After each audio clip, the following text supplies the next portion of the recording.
You're watching Durango News, celebrating Southwest Colorado every day. Planning for the long-awaited trail connection to Three Springs is underway. Where would you like to see the trail go? Fort Lewis College alumni bring the boom back to Skyhawk football games. And 2 local car mechanics hope to join the 200 Club at the Bonneville Salt Flats this summer. Learn more about their plans to race their souped-up Camaro on this edition of Durango TV News. I'm Ashley Dixon. And I'm Jordan Alexander. We'll return after the break. This program is brought to you by Advantage Dodge Ram Chrysler Jeep at 20th and Main in Farmington. Visit today for your best deal. You're watching Durango TV News. I'm Jordan Alexander. And I'm Ashley Dixon. In May, it was the snow. In June, the rains. Both contributed to near flood conditions on the Animas, Florida, and Pine River drainages in early June. The Animas River actually flooded its banks in the North Animas Valley on June 11th, and properties downstream from Lemon and Vallecito dams saw flood conditions in fields and pastures as dam operators released water to prevent the reservoirs from overflowing.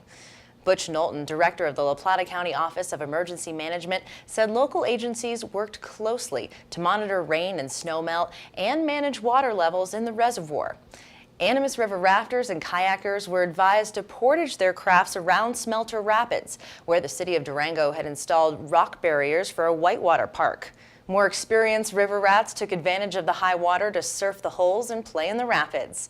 As the Animas River was peaking at 6,700 cubic feet per second on the afternoon of June 11th, the Florida and Pine irrigation districts were releasing the maximum amount of water possible without flooding downstream communities.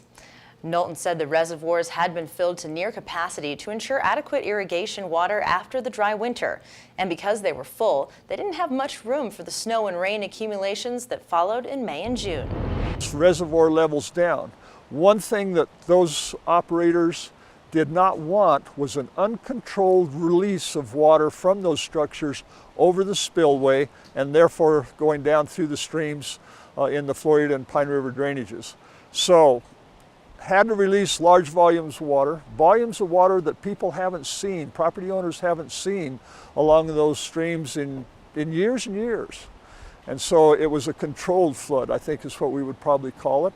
But they did an excellent job of balancing and trying to mitigate those large volumes of water that we might have seen if we had not taken the precautions and the actions that we did. While the Animas River flows are subsiding, dangers of flooding still exist. Snowtel sites in the San Juan Mountains report near normal snowpack levels, and the National Weather Service is predicting continued above-average precipitation for the summer.